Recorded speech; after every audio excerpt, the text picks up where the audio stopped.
These are extraordinary times. The presence of COVID-19 means that each and every one of us is facing our toughest ever opposition. And although we stand apart, if we work together as a team and play by the rules, we'll soon get back to playing and watching the sport that we love. We need your support now more than ever. More than ever. Wash your hands and listen to the advice. If we play by the rules, we'll all get through this together.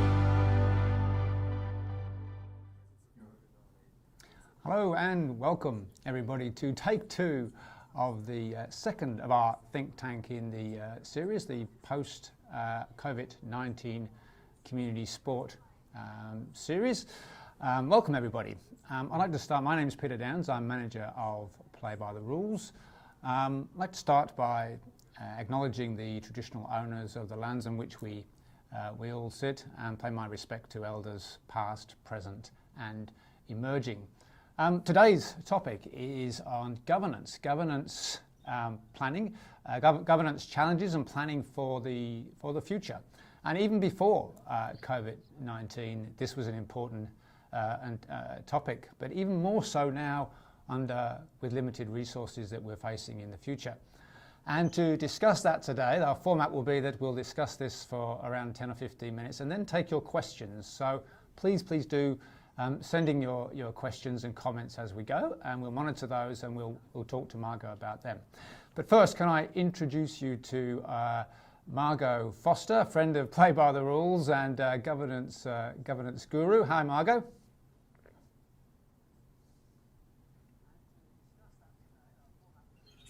Morning, Peter. Hi, how are you?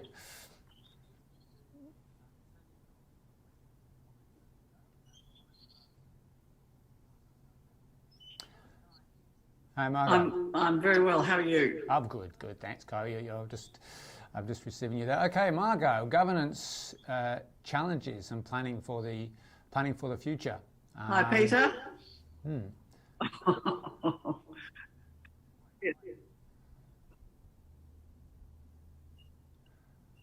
Can you hear me there, Margot? Thanks, Peter. It's great to be here, as you said, on our take two of this. Great to be here on take two of this session. I'm back at the MCG. Is this not working? Yes, no, you're fine, Margot. Go ahead. Oh, okay. All right, thanks. Great to be here, Peter. Thank you very much for the opportunity again. Back at the MCG for take two. And I was just thinking how nice it was that ladies did go first with the T20 World Cup, as it's looking unlikely that the men's event will be happening later this year. For those of you who don't know me, my background is as an Olympian, 1984 in rowing, Commonwealth Games. I'm also a lawyer by trade, and I gave that up a few years ago, thankfully. But whilst I was rowing, I was involved in sports administration and practising law. And then when my rowing career ceased, I continued practising the law and took on more governance roles.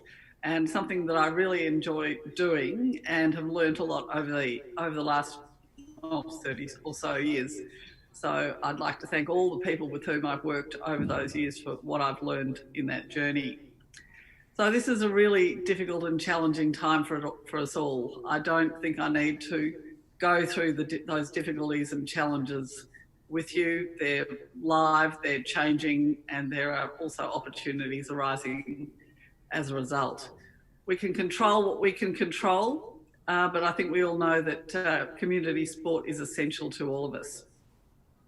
One of the big things I think we need to do, and I know that on social media there's a lot being done and said to promote sport, but we all need to band together, in my view, to tell the story of sport, because at the moment, as we know from our news services, AFL and NRL are dominating. They've got the market power, but we need to combine together as community sport people to tell our story, because it's those stories that will help us get the funding down the track.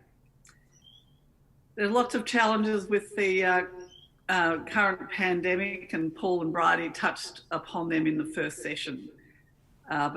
Just to repeat, we all know there's less money available. People will have changed priorities at the end of or during and as we emerge through this. The possibility of pay to play and unaffiliated play will become more attractive. There'll be challenges for the use of space and the need for facilities. Also, esports, which have been taking off, and I know from my role as a director of Motorsport Australia how much interest there has been in the Motorsport E-Series. We also know that people have been choosing the couch and the screen over active participation for a long time, and AusPlay data suggests that people's participation rates aren't increasing but are in fact going down. Interestingly too, government will have to make choices about how it spends its money. And at a webinar I was at yesterday, the comment was made that sport and the arts to some extent too have less measurable outcomes than do other industries. So it's up to sport too to consider how it can tell that story I mentioned earlier, to ensure that it is front of mind for government funding. Because I know in the past, and certainly my view, that sport has come off second best in many discussions. So in what I'm about to say next, I understand that there has been, there's a range of people online, excuse me for a second, from clubs and associations to NSOs. So my comments will be applicable to some of you, but not all of you. But nonetheless, I hope that the concepts and points that I'll address might have some useful application for you. Before I do, though, I think that there's also a need for everybody to adhere to the return to play protocols. And yesterday I learned for the first time about the role of the COVID safe officer. I don't know what the parameters for that person are, but I would suggest that whoever that person is be properly embedded into the organisation structure with direct roles and reporting lines to the board, to the CEO or to whoever is in charge. The risk is that people will play up if they don't like what they're being told to do in terms of social distancing, hygiene, etc. And I think that this has, there is an opportunity for this to get a bit out of control unless it's properly embedded. I'd also like to mention that there is no coercion possible in the use of the COVID Safe app. So no one in a club or association can tell anybody that they have to. So as far as boards are concerned, I think we all know and understand we need to have trust and reliance on each other as directors. The chairman needs to be a person who listens and encourages conversation, doesn't dominate discussion, encourage everybody to have a say, and everybody is entitled to have a say. No one is an imposter at a board table, but also at this time there's no room for passengers aboard.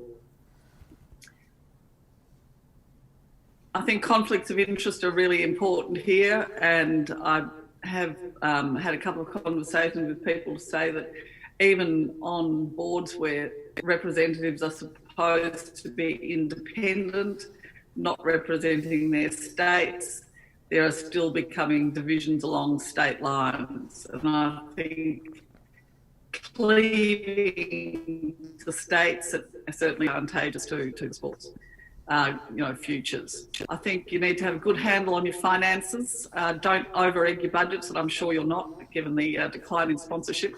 And as Paul said in the first session, it's a great idea to keep in touch with your sponsors and your stakeholders during this time because you want them there on the other side. Remember too that everybody is responsible for finances on a board or committee, not just the treasurer. So I know that sometimes finances are sort of quickly dealt with, but in this challenging time, it's really important that everybody have a handle on what's going on And if you don't understand, ask a question. There's no such thing as a dumb question or a wrong question. And I sometimes think people can get a bit intimidated if they think they don't know what the right question to ask is. Really important now for people to be on boards who are creative and clever in their thinking around the strategies and risks that the organisation are facing. So many boards default to the easy, which is reading reports, looking back in time, but now is the time to really look forward and focus on risks. If you're an organisation that has a CEO, then I think that it's really important that the board keep hands off and understand the line between what the board does, as in leading and the strategy and the big picture thinking, and the CEO. But equally, it's important to give the CEO or the person or the ED or whomever the tools to manage the organisation. And I understand for smaller organisations and clubs and smaller NSOs and SSAs that you mightn't have a full-time person, but nonetheless the principles are the same as far as possible. It's important to remember that the board is a leader. As I mentioned before, I think it's really important to focus on your members, your customers, your stakeholders at the moment. And I know that there's been a lot of promotional stuff on the social media to recognise those relationships, but they will be so important. I think communication is key, and I was always really impressed when I learned that Gymnastics Victoria under Jamie Parsons had a link so that feedback could be for staff. So instant communication, you know, nothing was not able to be said, so that GV was able to give instant and great responses to whomever contacted it. At the heart of all this, every organisation needs to look after its culture and work together. And it's really not about you. There's no I in team. I think we've all heard that on so many occasions. But it's really important how people interact with each other and work together. There needs to be a focus on risk. I don't think any of us could have predicted this. Well, none of us did. There was a film some years ago which predicted it. A report suggested, I think back in about 2007, that there was going to be a pandemic at some stage. But I don't think anyone could have anticipated what has struck us down.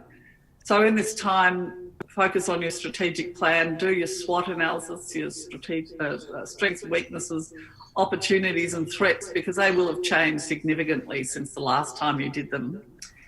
There's lots of risks out there, including to your reputation, your general viability, your premises, staff, of course, your membership choices and offerings. And I read somewhere the other day, you don't judge a house by the number of bricks it's built with. So likewise, membership, you don't judge your value of your organisation simply by the value of or the number of your members, rather by what they get from you as an organisation.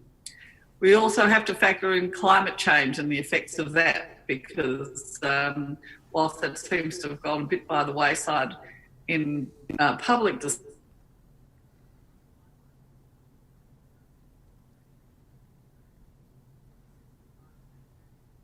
people who are able to be or prepared to be involved in sport.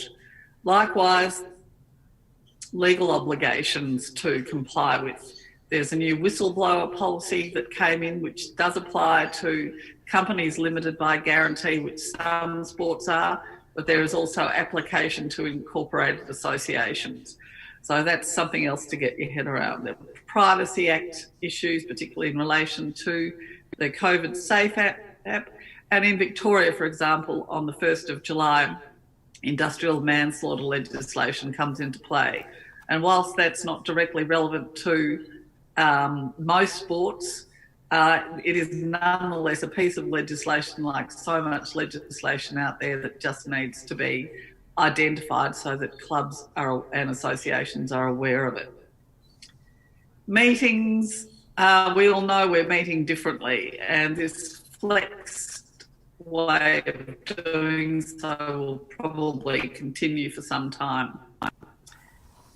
This gives you the opportunity to refresh your board, because you can invite new people who were previously on the outer who couldn't travel can now have meetings. You can have shorter meetings, and as one of the comments at the last session, Ed, opportunity to focus on your purpose, why you're here. I had a conversation BCV before coronavirus with the president of a golf club, and we were talking about the future of it, and I said, well, have you asked the question, why do people want to join you? Why would people want to join your golf club? And I think it's a question that needs to be asked. I think it's really important to challenge yourselves about groupthink, get diverse thinking in, and also include more diverse people in your discussions. Invite people who ordinarily couldn't come to meetings. Have you got enough people on your board? Are they the right people? Think about skills matrices, nominations committees to increase the variety and diversity of people on your boards, increase the number of appointed people to get the mix of people involved, and always think about the benefits of that diversity, not only internally, but for the benefits of government and sponsors. And get your documents in order, that now is the perfect time. So I think, having gone on for some minutes now, Peter, we might turn to questions. I could go on, there's plenty more to talk about, but I've rattled through a few things, and I hope that some of those points have been of use or grounds for further discussion, either right now or later on. Yeah, I think so, Margaret. Thanks very much. That's great. I've seen some questions and comments coming in. Thanks, everybody. There's been a bit of a time lag between you and the sound, but I think the sound's working fine, so that's great, Margot. We did have a couple of questions come in prior to the forum today, and I want to start with those, and then we'll come on to some of the questions that are coming in live right now. Let's start with one from an interesting question from Joey Peters. How difficult is it to make governance more flexible and encourage autonomous expressions for clubs whilst maintaining integrity and safeguarding? Well, I think I've touched on some of those points that she's raised, and that is that this is an opportunity which in a way is quite exciting to think differently about how clubs and associations can meet and who can be involved. I think autonomy and integrity are things that come from within and the people who are involved in the organisation. But certainly by giving more people the opportunity to join in, either as board members or coming in as guests, having meetings at different times, perhaps having shorter meetings that are more on point rather than your lengthy, 2 or 3 hour meetings. That might be an opportunity for some organisations as well. Just thinking back to my days on the board of Rowing Victoria in the 90s, we used to start at 6 and finish at midnight. And I think that sort of meeting protocol is long gone. But mix it up, get different voices in, different people, and make sure your people are fit for purpose, if I can say that, for the challenges ahead, which will require everybody to think laterally differently and even round corners. Yeah, exactly. We're on to the next one you just mentioned around risk management, and we've got a question from Jack Carroll. Hi, Jack. Thanks for putting on the seminar. A very interesting suggestions on how to integrate risk management monitoring into board processes. Risk, yes. Risk is one of those hard things because it does require you to basically game the future. And as I touched on before, none of us could have foreseen, or maybe we could have if we'd been better informed or thought about it differently, how to assess risk. So there are processes to address risk. There are risk matrices where you rank risks about probability and likelihood and the impact that effect of that risk will have on you. And I think one of the keys is to build risk monitoring and address your threshold for risk, what you're prepared to accept as a risk level, into regular board meetings. Quite often it's left to management to report on, 2 or 3 or 4 times a year. But I think, like strategy at the moment, those 2 topics really need to be embedded into your agenda, at the top of your agenda, so that everybody is aware and it's a constant conversation. One organisation I was involved in had a very sophisticated risk matrix, and we had it was our highest level of risk, obviously, or probability, and something occurred that was going to be an existential threat to the survival of the organisation. So we had to create an extra category of extreme risk. The risk passed, we went back, but that required constant monitoring. And I think that there are processes you can look up online about how to do it. Certainly people available to assist as to how to make sure you're not missing those risks, and really think as widely as you can, and as I say, game the future about what sort of risk could occur, even if you think it's completely, out of the park. Yeah, yep. And I'm trying to pick up on it again, a bit of a theme that's going here. This kind of question does touch on that. How do we get autonomous clubs to implement and follow governance principles and documentation? Good luck with that. One of the great challenges is that governance is scary. I spent my life as a lawyer trying to write the simplest letters I could so that people would read them, because I know no one wants to get a letter from a lawyer.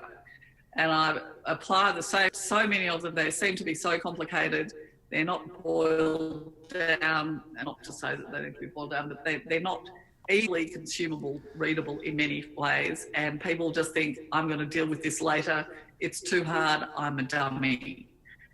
So having a process by which everybody can feel a part of it, the fewer the better, but they need to mean what they say, and be easily understandable and applicable. One organisation I was involved with did a constitution review that was an NSO that took about 2 years, and then there was supposed to be an alignment by every state association of their constitutions within 12 months. And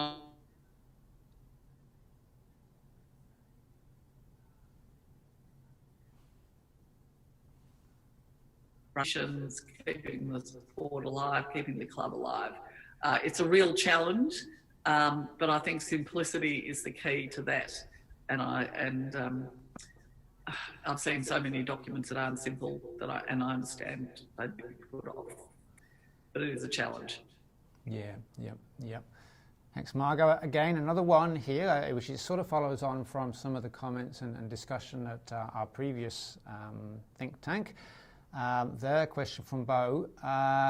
In your opinion, how can sports maintain or increase their diversity and inclusion work to an essential level? Oh, well, first of all, what's an essential level? But I think one of the casualties of this pandemic, this plague, has been the loss of staff who are responsible for diversity and inclusion, and it may be that they never return given the financial pressures on sport. So I guess my suggestion would be to, again, include that in committee responsibilities and open up your meetings, your operations to people who can assist you and who do have the capacities, even if in a volunteer capacity. And I think too, on that point, we'll be reliant even more on the goodwill of people to volunteer their time in the absence of the paid people. But I think Bridie made the point in the first session how important it was to keep diversity and inclusion top of mind for the benefit of the organisation as a whole, not just minorities or those less represented. So I would again think about including that into board discussions rather than leaving it to management. How best can we include people, and how best can we meet the needs of those people? And again, it'll be another really big challenge. Yeah, no, it definitely will be. Thanks, Margot. Another one, a couple of questions around this, and I know it's fairly new, so but people are asking around the role of the COVID safe officer there. I think people haven't been aware of that. Could you fill us in any more detail around the COVID safe officer? Look, as I said, I only read about it yesterday in an article, and then I did a quick search on the Victorian return to play information. I couldn't find anything. And the article was reproduced in Clearinghouse this morning by Andrew Tate. And there was a reference to this person. But as I understand it, clubs and associations will have to have somebody who is responsible for ensuring compliance with the social distancing, the hygiene, whether you can use the loo, how many people in the change room, groups on the field. And we saw what happened to the Adelaide Crows when they did a bit of this person's role needs to be clearly understood, from the top to the bottom of the organisation, and so that person can't be challenged, or alternatively doesn't overstep his or her mark. Beyond that, I don't know, and I guess there'll be more information coming out about it. But it's quite a fascinating role to have imposed or required on virtually everyone. So I guess we'll all learn more about it. But beyond that, all I say is make sure that and the powers are in that role.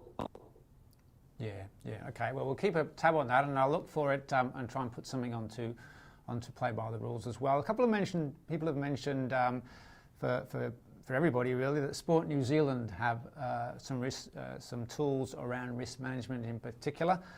There, people are asking about other practical resources that you may have seen around the traps to assist sports in terms of their governance post-COVID-19. Are there any others that spring to mind? I know there are some, but I haven't got them in front of me right now. But I know there's been some other work being done. Are you aware of those, Margot? No, I haven't seen anything that ultimately changes the basic propositions about what good governance looks like. And I think it is a movable feast at the moment. But it's nimble and agile and flexible and thinking around corners out of the box about how to do things differently while keeping as much under control, in your control as you can, managing that. Yeah, and someone has quite rightly mentioned, thank you, Denise, that Sport Australia Return to Play Toolkit will be released. It's not released yet, I don't believe, but that is coming as well. So there are a few things, and I'm sure we'll see more and more over the next few weeks. To conclude, perhaps, Margot, I want to pick up again on a bit of a theme, and just interested in your comments to conclude around what boards can do in terms of fostering that positive culture where we've taken this massive body blow in community sport, in trying to re-energise community sport going forward. What can boards do in terms of trying to foster that sort of positive culture moving forward? Well, I think a lot of it's about communication and just sending out the message that we're here, we're united. We are as one with what we want to do for our club, for our sport, and we want you to come with us. And it's going to be that journey of togetherness, I suppose, a bit touchy-feely, but we're only going to get through this if we all work together. And if I go back to one of my initial points, it's about telling the story of sport, not only to those in our own immediate communities, but broadly. To the government, to politicians, just as Gil McLaughlin and Peter Volandis have done for AFL and NRL. They have told one hell of a story to get their sports back into operation. Good on them.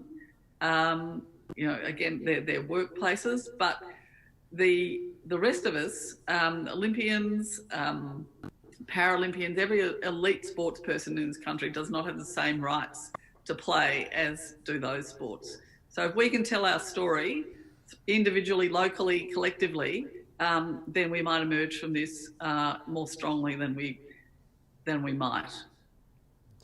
Yeah, it's this good words, Margot, to try and bring a conclusion. We do have some other comments on that, and we will try to get to them possibly post this, because I want to keep this to around half an hour here as well. So we will take note of the comments and questions, and I'll get together with Margot after this forum and address those. Thank you very much, Margot, indeed. We struggle technically, but we're learning as we go with this, but we did get through this one, which is terrific. Yeah. The recording of it, so thank you again, Margot, for that. Thanks everybody for attending this think tank. Like I said, it's in early days, but we continue to improve these as we go each Friday morning. The recording of this will be on Play by the Rules in the next week as well.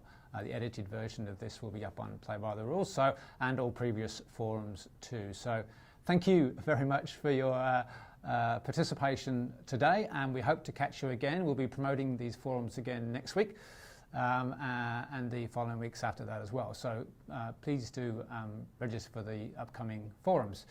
Thanks very much again, Margot Foster, and thank you for participating, and we hope to see you again next week. Thanks, Peter. Thanks, everybody.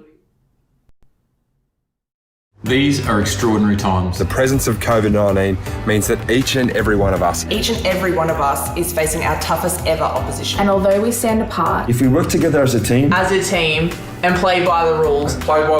We'll soon get back to playing and watching the sport that we love. We need your support now more than ever. More than ever. And listen to the advice. If we play by the rules, we'll all get through this together. These are extraordinary times. The presence of COVID-19 means that each and every one of us is facing our toughest ever opposition. And although we stand apart, if we work together as a team and play by the rules. We'll soon get back to playing and watching the sport that we love. We need your support now more than ever. More than ever. Wash your hands and listen to the advice. If we play by the rules, we'll all get through